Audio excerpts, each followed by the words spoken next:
Tem coisas na vida que a gente jamais esquece. O cheiro de café passado de manhã cedo, o barulho da chuva no telhado de zinco e o dia em que você descobre que seu próprio filho roubou cada centavo que você tinha.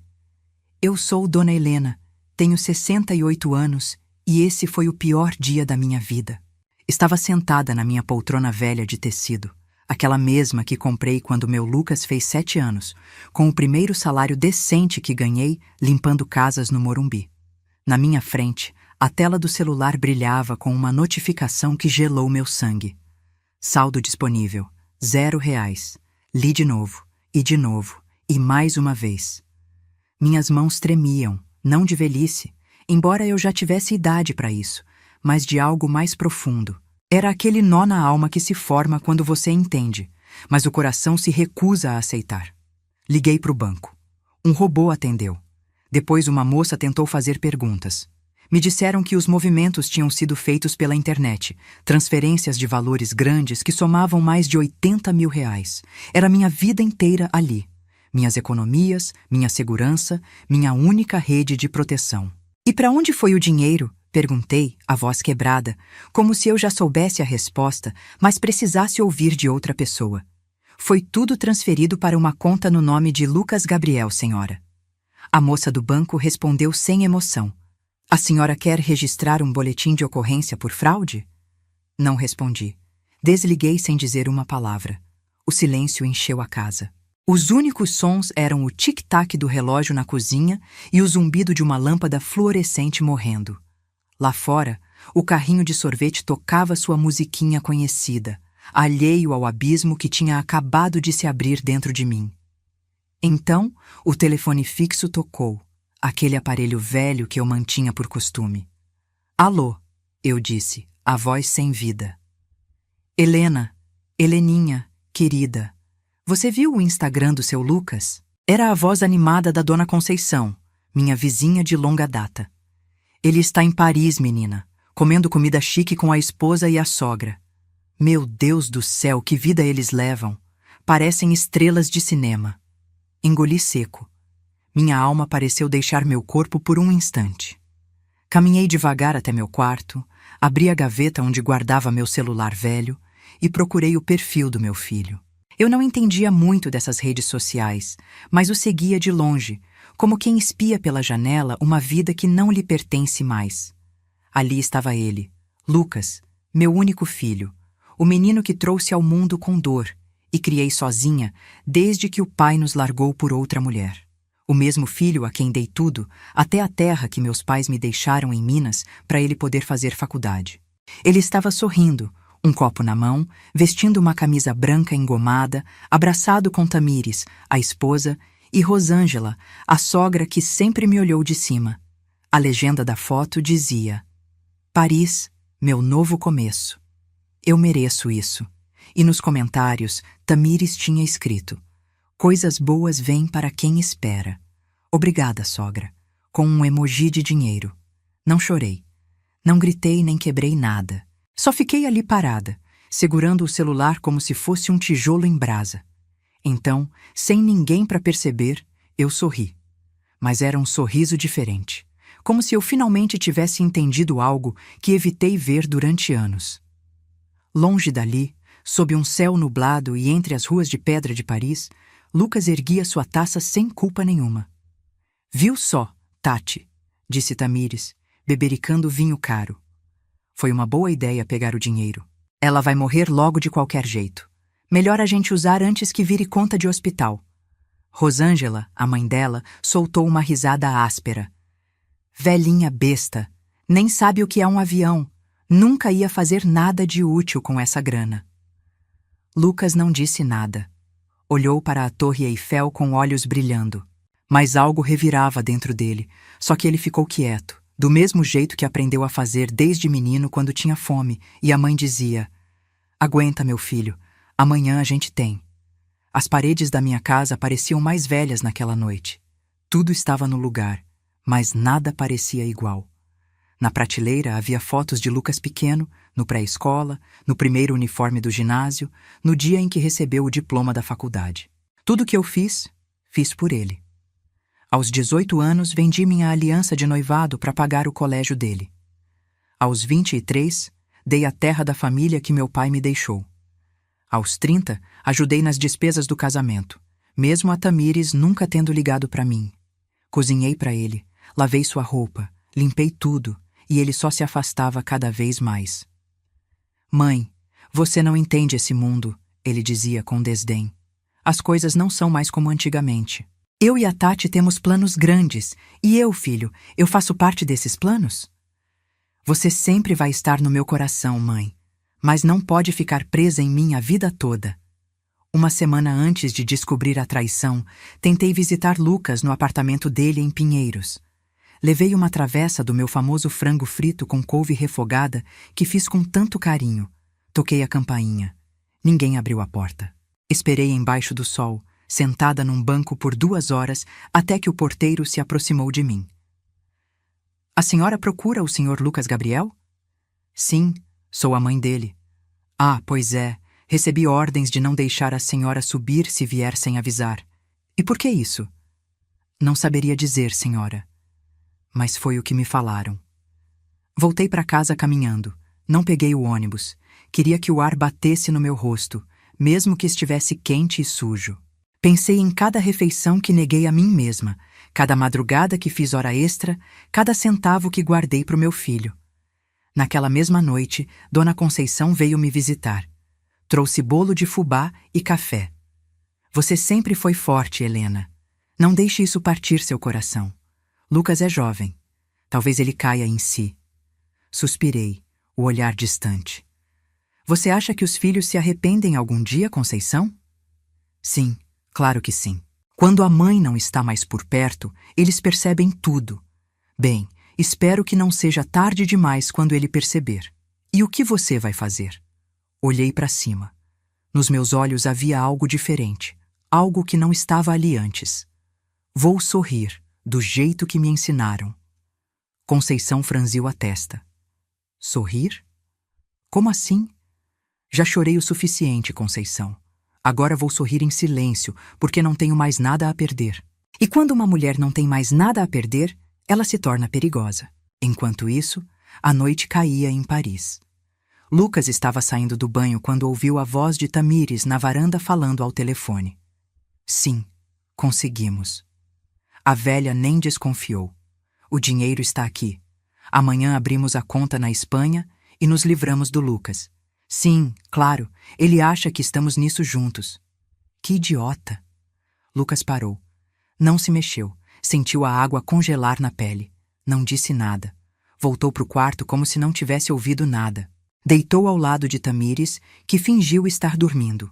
Fechou os olhos, mas algo tinha mudado, e ele não sabia ainda que o pior estava por vir.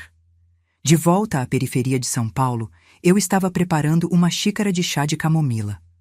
A noite estava pesada. As luzes da rua piscavam. Lá fora, cachorros brigavam por um saco de lixo. Dentro de casa, peguei meu caderno, aquele que usava para anotar receitas que nunca cheguei a fazer.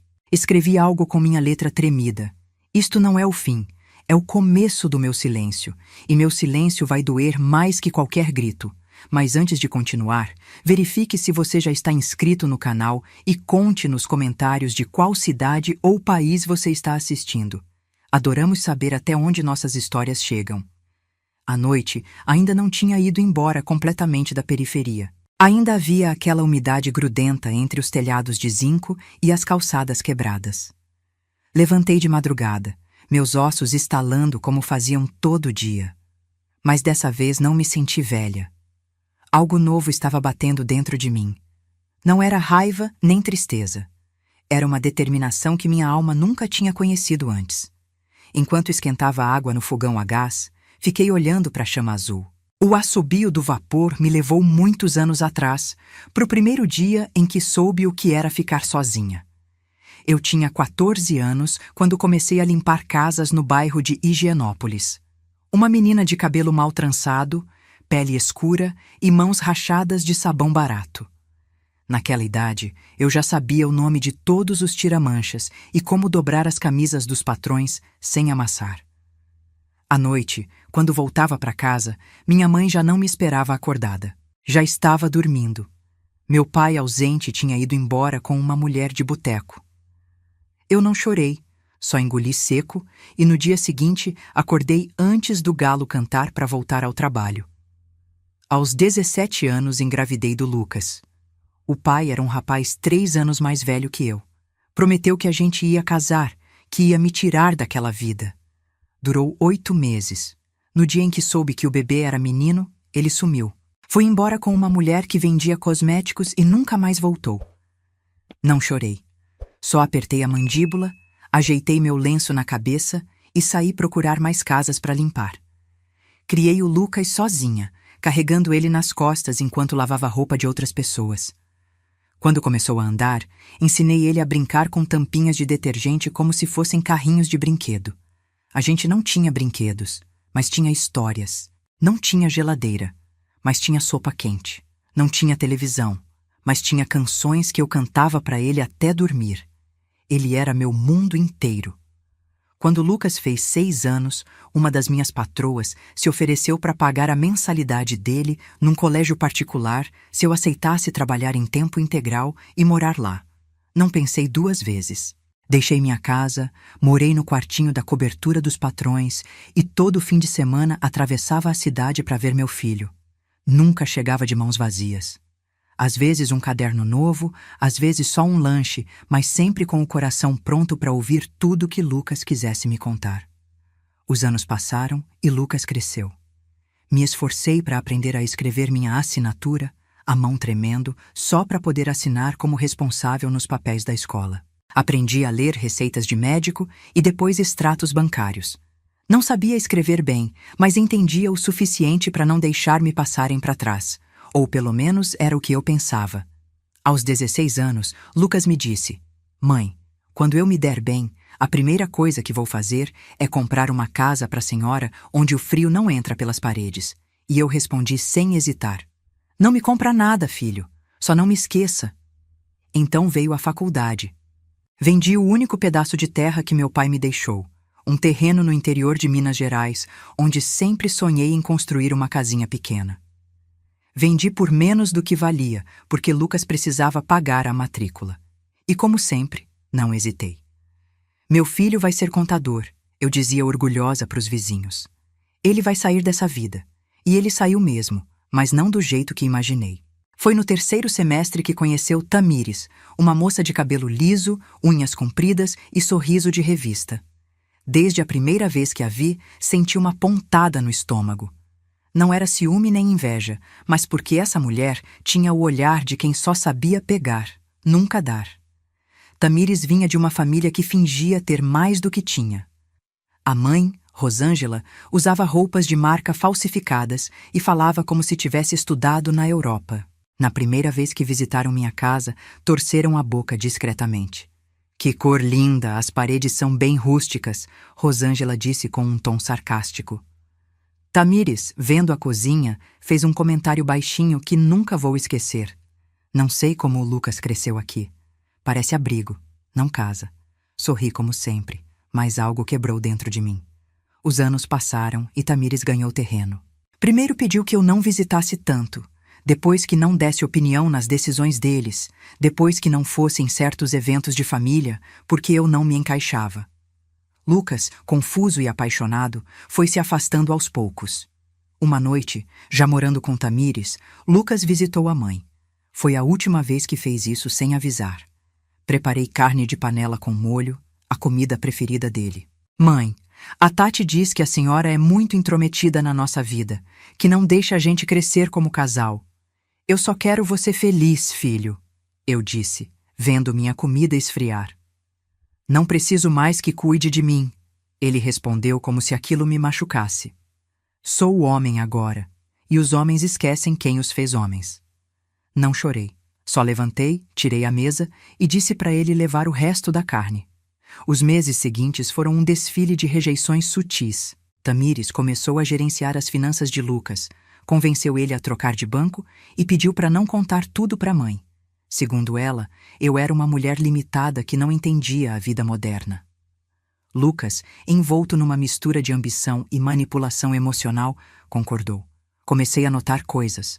Um recibo de banco que não batia, um extrato que nunca chegava, um seguro de vida que não lembrava de ter autorizado.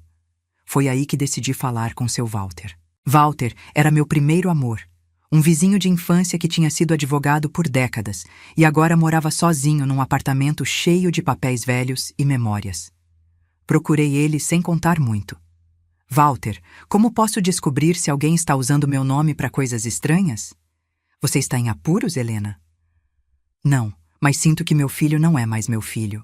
Walter me olhou com cuidado, pediu os poucos papéis que eu tinha e durante semanas revisou movimentos, documentos e transferências, até que uma noite me convidou para ir na casa dele. Helena, seu filho colocou você como avalista numa conta conjunta. Você não assinou nada, mas a assinatura está lá. Mas eu não sei escrever mais que meu nome. Falsificaram sua assinatura e vem tirando dinheiro aos poucos há 6 meses. Não disse nada. Peguei os papéis, coloquei na bolsa e saí em silêncio. Naquela noite a dor não me deixou dormir. Não por causa do dinheiro, mas pela verdade. Meu filho não tinha sido só manipulado. Ele tinha se tornado parte ativa da traição.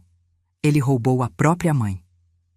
Nos dias seguintes, Tamires e Rosângela organizaram a viagem para Paris. Lucas, sem emprego fixo, vendeu o carro e depois sugeriu usar as economias da mãe. É dinheiro de família, Tamires disse. Além disso, sua mãe não vai usar. Não seja bobo. Não sei. É tudo que ela tem. E por que ela está guardando? Você é filho dela. Não está roubando. Está só pegando emprestado antes da hora. Lucas hesitou. Mas fez. Numa noite do computador de casa, transferiu todo o dinheiro. Fez rápido, sem pensar muito, como quem quer arrancar um dente sem anestesia. Terminou, respirou fundo, fechou o notebook e não olhou para trás. Descobri a traição no dia seguinte. Não chorei, não gritei. Só escrevi uma frase no meu caderno. Meu filho não morreu, mas a mãe em mim morreu. Dali para frente, tudo mudou. Meu corpo continuou envelhecendo, mas meu espírito endureceu. Comecei a andar diferente, as costas mais retas. Comecei a fazer ligações, checar e-mails, visitar escritórios. Algo estava sendo preparado. Enquanto em Paris, Lucas caminhava pelas ruas de pedra achando que tinha ganhado algo, na periferia de São Paulo, sua mãe tecia a teia que devolveria tudo o que tiraram dela. Procurei Dona Benedita, uma mulher que tinha sido contadora por 20 anos numa empresa farmacêutica e agora estava aposentada, ensinando as crianças do bairro a somar e subtrair. Benedita, preciso que você me explique uma coisa. Como posso saber se alguém está mexendo nas minhas contas? Seu filho? Sim. Você tem acesso aos seus extratos bancários? Não chegam mais para mim. E transferências? Nunca fiz uma. Nem sei fazer isso. Durante várias noites, Benedita me ensinou como acessar o portal do banco no celular, como revisar movimentos e como identificar depósitos e saques. Na primeira vez que vi a lista de transações, senti o mundo cair em cima de mim. Valores grandes, datas recentes, transferências que coincidiam com os dias que Lucas visitava ou pedia algum documento. Dinheiro saindo sem explicação. Ele tinha acesso. Pediu para fazer uns trâmites. Disse que era pro seguro.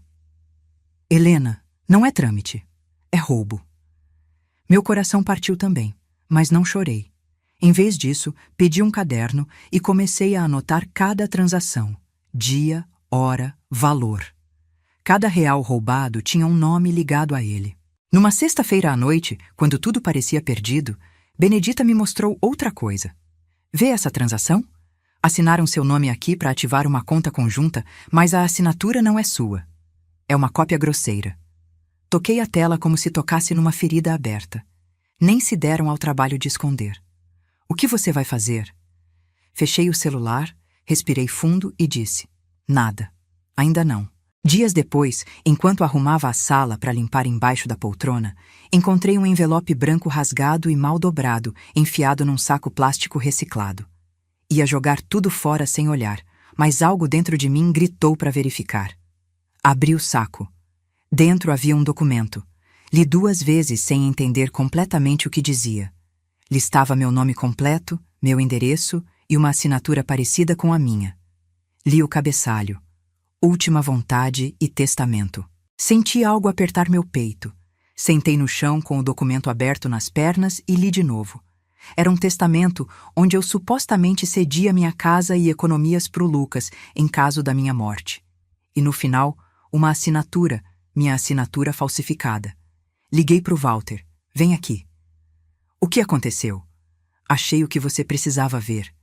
2 horas depois, Walter estava sentado na minha cozinha com o documento na mão. Leu com cuidado, balançando a cabeça em negação. Isso não é só ilegal, é perigoso. Se ele tivesse registrado, você poderia ter perdido a casa sem nunca saber. Acha que foi ele? Walter ficou em silêncio. Colocou o papel na mesa. Essa não é sua assinatura, Helena. E você não tem ideia de como redigir um testamento. É obviamente falso. A parte mais grave é que isso é um rascunho, e se tem rascunho, pode ter tido uma tentativa real de registrar. Olhei para as minhas próprias mãos enrugadas, manchadas pelos anos, mas ainda firmes. Lembrei do dia em que finalmente paguei a última prestação da casa. 30 anos de esforço, comida requentada, sapatos furados, trabalhando nos dias mais quentes, limpando sujeira de outras pessoas, aguentando gritos de patrões, tudo para ter algo meu, algo que ninguém podia tirar. Ele quis me matar no papel, eu disse sem levantar a voz. Walter levantou o olhar. Não sabia se era metáfora ou verdade literal. O silêncio entre nós foi tão longo que a fervura do café no fogão virou o único som na cozinha. E agora, o que você vai fazer?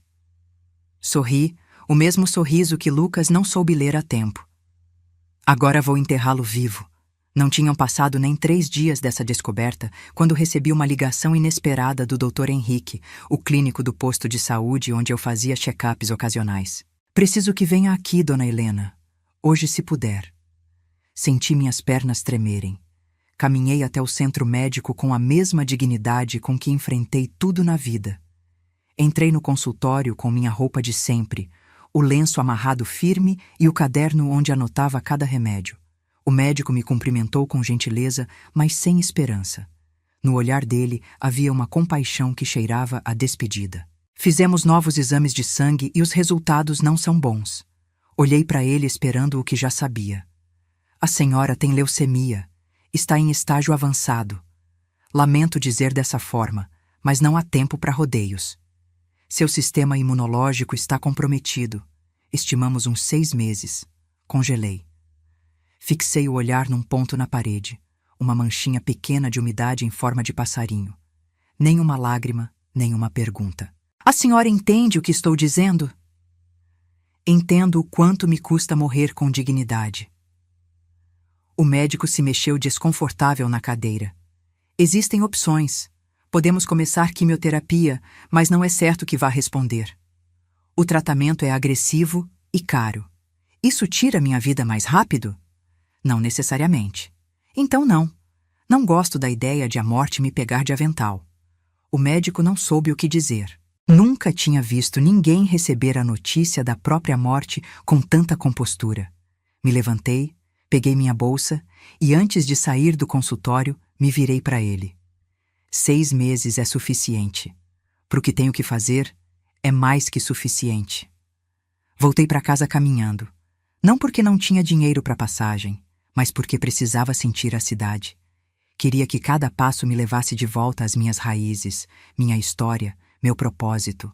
Cruzei a rua onde quase fui atropelada levando Lucas para o pré-escola. Passei pelo mercado onde trabalhei limpando banheiros por R$ 40 por dia. Acenei para o seu Teodoro, o homem da barraca de suco que não tinha dentes, mas tinha boa memória. Quando cheguei em casa, fui direto para o meu quarto. Puxei uma caixa de madeira escondida embaixo da cama. Dentro estava meu caderno com anotações, recortes, recibos, cartas não enviadas e um envelope velho onde guardava a única foto que tinha do Lucas criança, quando ainda dormia abraçado na minha perna. Olhei para ela por um bom tempo, depois acendi o fogão, coloquei água para ferver e enquanto o vapor subia, murmurei para mim mesma: chega de rezar agora. O trabalho começa.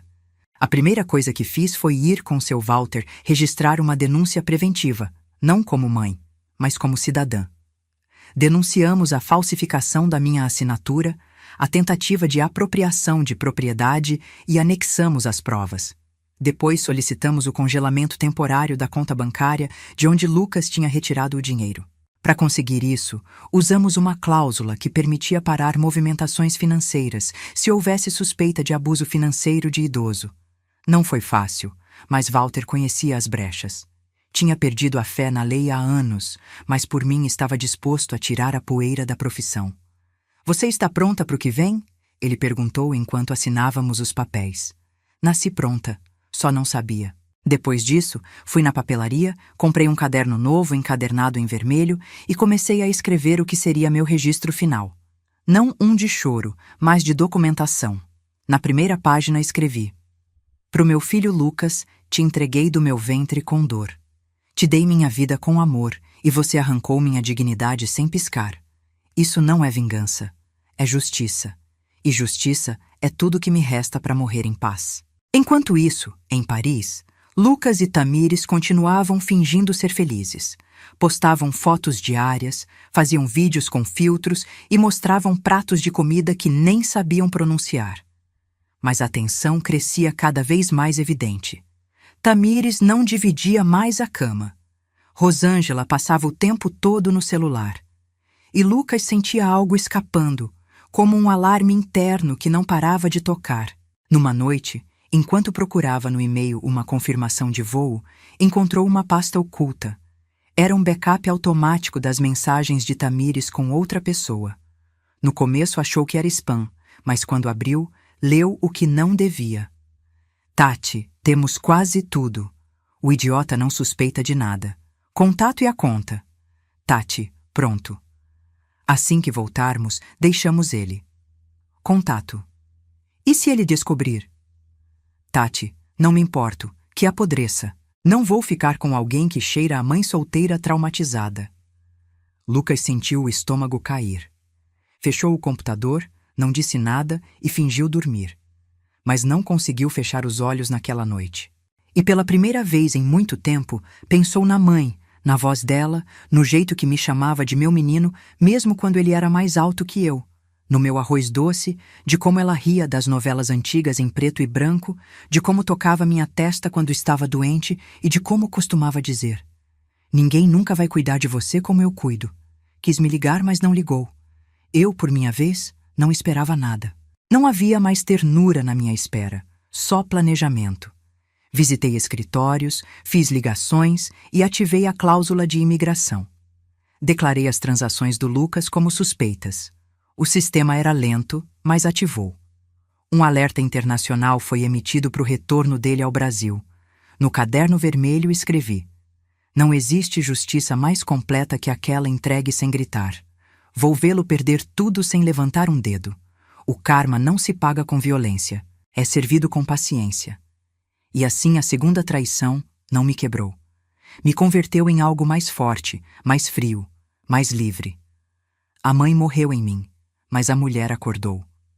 Era só questão de dias até Lucas voltar para o Brasil, e ele não fazia ideia do terremoto que estava esperando por ele.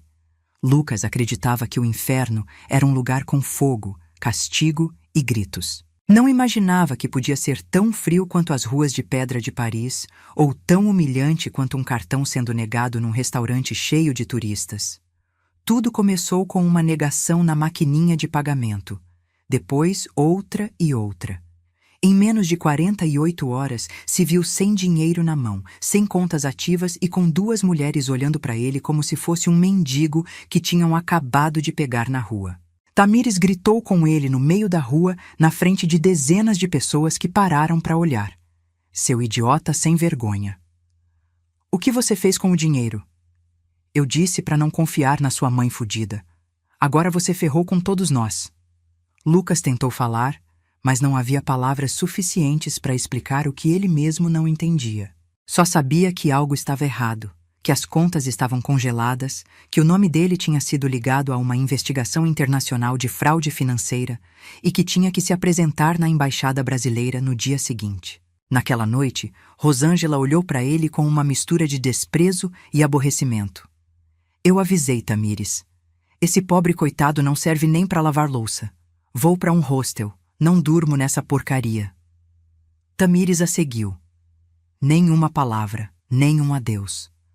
Lucas ficou sozinho no quarto do hotel com uma mala meio vazia e o zumbido da traição ecoando nos ouvidos. Enquanto isso, em São Paulo, eu tecia os últimos fios do meu plano como um cobertor de inverno. Tudo se encaixava. Cada movimento fazia sentido.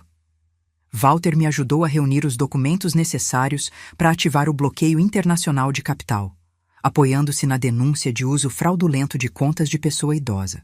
Entrou em contato com um conhecido antigo do Walter, Dr. Ernesto, um agente federal da Divisão de Investigação Criminal da Receita Federal, e conseguiu ativar um alerta por retirada ilícita de fundos, o que implicava numa revisão obrigatória na entrada do Lucas em território brasileiro. Não era vingança. Não havia ódio. Havia justiça. No meu caderno vermelho escrevi: às vezes o amor de mãe também tem que doer, não por ódio, mas para ensinar, porque o que é permitido se repete, e o que se repete apodrece. Não dei à luz um ladrão, mas o mundo o transformou num. E se eu tiver que ser quem coloca o freio nele, que seja assim. A reunião na embaixada foi um espetáculo de vergonha para o Lucas. Fizeram ele entrar numa sala fria, sem janelas, com um advogado jovem e um tradutor que falava num tom mecânico. Explicaram que havia uma denúncia ativa no Brasil, que os fundos tinham sido congelados por ordem preventiva e que ele tinha que prestar contas no retorno. Lucas saiu com cara de derrotado. Sentiu tudo desmoronando. Pensou na mãe. Pela primeira vez em muito tempo, pensou na voz dela, no olhar, e soube que ela sabia, que tudo aquilo vinha dela. E então, como uma criança perdida, discou o meu número. Mãe, ele disse assim que atendi. Do outro lado do telefone eu estava na cozinha limpando feijão preto com a peneira velha, como se nada de incomum estivesse acontecendo. Reconheci a voz imediatamente. Minha mão tremeu, mas não o suficiente para derrubar o telefone. Mãe, o que você fez? Tiraram tudo de mim. Estou sozinho. A Tati foi embora. A Rosângela também. Dizem que você fez isso. Fiquei em silêncio. Respirei fundo e respondi com uma voz serena, firme, como se falasse de um lugar que Lucas não podia mais acessar. Eu não tirei nada de você, filho. Só parei o que você estava tirando de mim. Mãe, querem me prender. Você disse que sempre estaria aí por mim. Estive até você parar de estar aí por você mesmo. Por favor, me ajuda. Não sei o que fazer. Aprenda. Desliguei. Não dei mais nada. Nem lágrimas, nem desculpas, nem explicações. Era a primeira vez que me permiti pensar que meu filho precisava sofrer para entender. Porque às vezes a dor ensina mais que o amor. Naquela noite não dormi, não por angústia, mas porque sentei para escrever uma carta para ele. Não era uma despedida. Era um testamento emocional, uma carta que deixaria no caderno vermelho, na última página. Era para ele, para quando voltasse. Meu querido Lucas, você foi minha razão de levantar toda manhã. Foi minha luta, minha força, meu orgulho. Te dei o que tinha e o que não tinha. Neguei comida, descanso e companhia por você. E não me arrependo. Fiz com amor. Mas você esqueceu quem era. Se cercou de fantasmas com perfume caro. E no afã deles de me matar ainda viva, me forçaram a acordar. Não te odeio. Não poderia. Mas não sou mais a mulher que espera em silêncio que o filho se lembre dela. Agora sou a que ensina mesmo que doa. E se algum dia você se arrepender de verdade, essa carta estará aqui. Não para te salvar, mas para que não possa dizer que ninguém te avisou. No final da carta desenhei um coraçãozinho pequeno. Era a coisa mais doce que me restava. Lucas perambulou pelas ruas de Paris sem rumo. Dormiu em hostels baratos. Às vezes comia, às vezes não. Não tinha ninguém para ligar. Nem Tamires nem Rosângela atendiam. E sabia que o retorno para o Brasil não seria um pouso, seria uma queda. Finalmente pegou um voo de volta, assustado, envergonhado, com frio nos ossos. Sabia que estavam esperando por ele, não com abraços, mas com dívidas em aberto. Eu, por minha vez, estava pronta. Minha saúde estava piorando, mas minha alma estava mais clara do que nunca. Tinha raspado minha cabeça antes que a químio pudesse levar meu cabelo. Fiz isso no meu banheiro com tesoura de costura.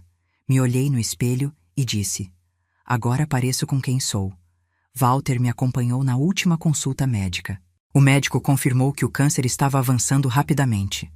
Acenei com a cabeça. Sabe, eu disse, nunca tive medo de morrer. O que me doía era não poder partir em paz. Mas agora sei que vou partir com tudo acertado. Naquela noite na minha cama, sozinha, senti uma dor aguda no peito. Me dobrei, mas não liguei para ninguém. Só me abracei, murmurando o nome do meu filho, não como reclamação, mas como despedida. Mas algo dentro de mim ainda queria ver. Queria olhar nos olhos dele uma última vez. Não para perdoar, não para abraçar, mas para fechar o ciclo. Vendi algumas coisas para pagar aquela passagem. O liquidificador, o espelho grande da sala e um anel que guardava desde que Lucas era criança. Não me arrependi. O custo era insignificante comparado à liberdade emocional que eu buscava. No aeroporto, Walter estava me esperando. Tinha chegado um dia antes para preparar tudo. Puxou cordas, processou as autorizações e conseguiu que eu estivesse presente no consulado quando Lucas prestasse depoimento. Não era legalmente necessário, mas o funcionário consular era um velho amigo e também filho de mãe solteira. Entendeu o pedido sem precisar de muitas explicações. Quando me viu chegar, Walter tirou o chapéu. Você não parece uma mulher que está prestes a enfrentar o filho. E você não parece um advogado aposentado, respondi sem olhar diretamente para ele. Tem certeza disso? Estou viva. Isso é suficiente. Caminhamos até o carro. Durante a viagem, Walter tentou amenizar a tensão com algumas anedotas, mas não entrei na conversa. Não estava ali para conversar.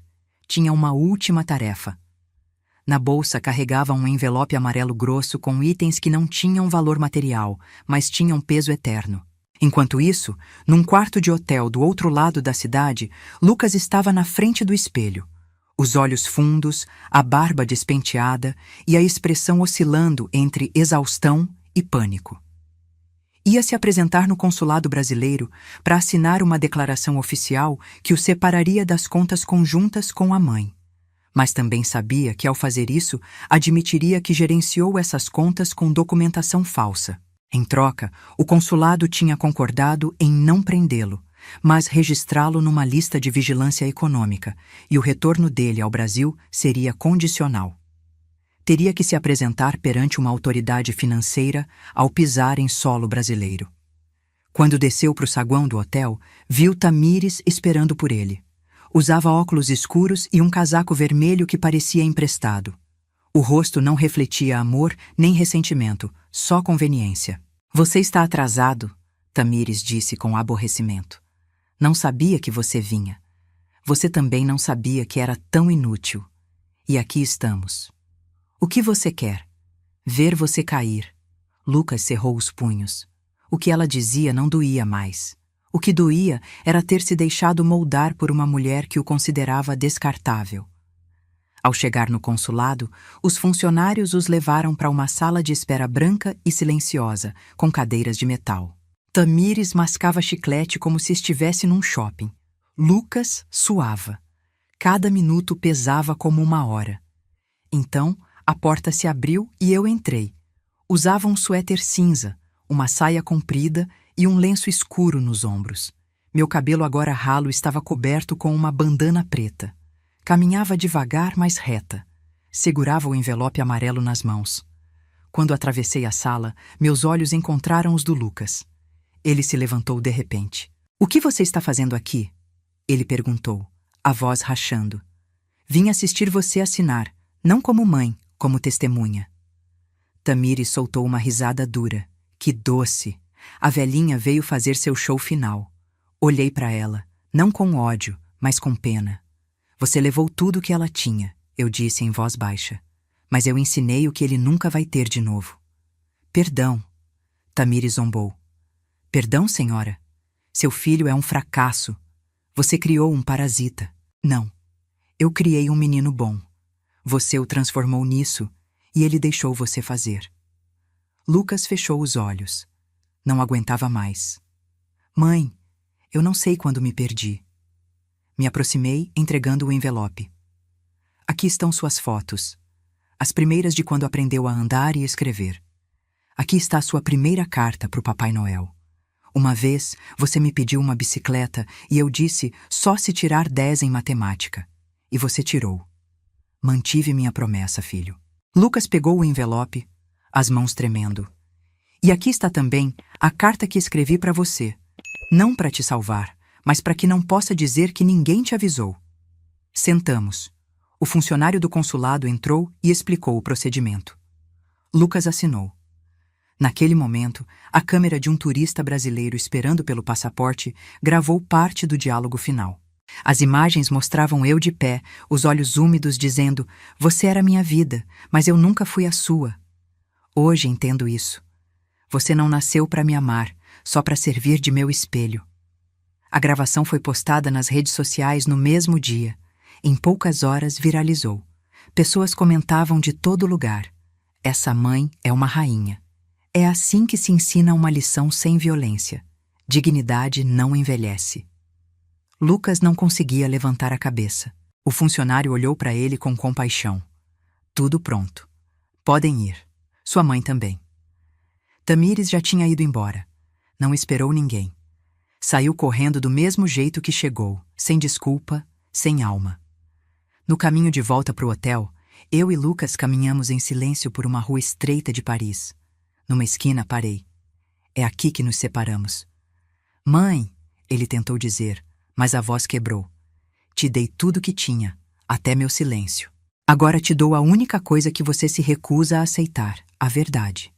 Vai me perdoar? Já perdoei. O problema é que você ainda não se perdoou. Posso fazer alguma coisa? Sim. Viva com o que fez e faça isso valer alguma coisa. Me virei e fui embora devagar. Nunca mais o vi. Naquela noite, Lucas abriu o envelope no quarto. As fotos estavam amareladas, mas intactas. A carta escrita com tinta azul cheirava a lavanda. Quando terminou de ler, o mundo caiu em cima dele. Se ajoelhou no chão e chorou como não chorava desde criança. Não de castigo, mas de vergonha. E soube que tinha perdido algo que não podia recuperar, a dignidade de uma mãe, e que a justiça, quando vem de quem mais te amou, é a mais dura de todas. Lucas voltou para o Brasil em silêncio, sem malas, sem promessas, sem glória. Passou pela alfândega como um fantasma, sem câmeras, sem família esperando por ele, sem ninguém perguntando por ele. As únicas coisas que trazia eram o envelope amarelo com as fotos da infância e a carta que a mãe tinha deixado. O resto tinha perdido tudo. O aeroporto de São Paulo parecia mais cinza do que nunca. O ar estava pesado, denso, como se a culpa dele flutuasse na atmosfera. Não tinha para onde ir. Tamires não atendia ligações. A sogra tinha bloqueado todos os contatos dele e os antigos colegas de escritório fingiam não reconhecê-lo. Tinha sido exposto nas redes sociais, zombado por milhares, marcado como o filho ingrato que roubou da mãe para levar a esposa e a sogra para a Europa. Caminhou pelas ruas do bairro onde cresceu. A periferia de São Paulo era a mesma. Os mesmos buracos, as mesmas pichações nos muros, os mesmos vendedores ambulantes vendendo mercadorias ao entardecer. Mas algo dentro dele não era mais o mesmo. Cada rua tinha um eco, uma lembrança, uma recriminação. Passou pela escola antiga. Lembrou quando a mãe o levava de mãos dadas, o avental dela cheirando a água sanitária e os sapatos gastos. Ela sempre dizia: "Você não vai viver esfregando o chão como eu. Vai ter sua própria mesa e seu terno." E ele teve por um tempo até trocar por mentiras. Eu já estava de volta. Tinha voltado sozinha. Não precisava de companhia. Tinha vivido a vida toda na companhia do meu silêncio e ele não pesava. Me acomodei de volta na minha casa, com rachaduras nas paredes, o mesmo chão de cimento e a cadeira de balanço que rangia quando balançava. Me acomodei na minha vida como quem volta para o lugar que nunca deveria ter deixado. Walter me trazia remédios. Benedita preparava sopas leves. Os vizinhos mais próximos cuidavam de mim em turnos espontâneos. Não porque pedi, mas porque dignidade também se honra enquanto se está vivo. Me tornei uma lenda do bairro. Algumas crianças achavam que tinha viajado para punir os malvados, outras que eu era uma bruxa, outras que tinha enfrentado a máfia. Só alguns poucos sabiam a verdade e não diziam nada. Não falava muito. Ouvia samba raiz nas tardes. Às vezes da porta ficava vendo as crianças do bairro brincarem. Ria com elas, dava balinhas para elas, ouvia atentamente quando contavam mentiras de criança. Tinha recuperado minha paz, mas não minha força. O câncer avançava devagar, mas firme. Toda semana parecia mais frágil. Minhas roupas ficaram grandes demais. Minhas mãos tremiam mais. Mas nunca deixei de andar pela minha casa. Nunca me deixei cair. Num domingo de manhã, Lucas caminhou até a porta. Carregava um saco com pão doce. Tinha passado a noite inteira se perguntando se devia ir. Não dormiu nem comeu, mas algo dentro dele exigia. Não esperava que ela abrisse a porta. Só queria ver se ainda estava respirando. Da calçada oposta me viu sentada na cadeira de balanço. Usava um suéter velho e um xale sobre os ombros. Meu rosto estava magro, mas não derrotado. Sorria para as crianças que brincavam perto. Uma delas me trouxe uma flor colhida no parque, e eu a abracei como se fosse meu próprio sangue. Lucas não atravessou a rua. Só ficou olhando. Sentiu um nó na garganta. Caminhou devagar, deixou o saco com pão doce na varanda e foi embora. Não levantei o olhar, mas senti ele. Não abri a porta. Não naquele dia. Nas semanas seguintes, Lucas voltou, sempre no mesmo horário. Deixava algo. Flores, docinhos, um bilhete sem nome. Nunca ousou bater. Nunca pediu para entrar. Não tinha direito. Estava só pagando, sem saber se a dívida algum dia terminaria. Numa noite, peguei meu caderno vermelho, abri na última página e, com a mão tremendo, escrevi minha nota final. Não era longa, só o suficiente, do meu jeito. Meu filho, amor não se exige, se dá. E se você aprendeu isso, então não está mais perdido. Não me procure quando eu partir. Estarei em cada erro que você escolher não repetir. Em cada ato de bondade que fizer, sem esperar nada em troca.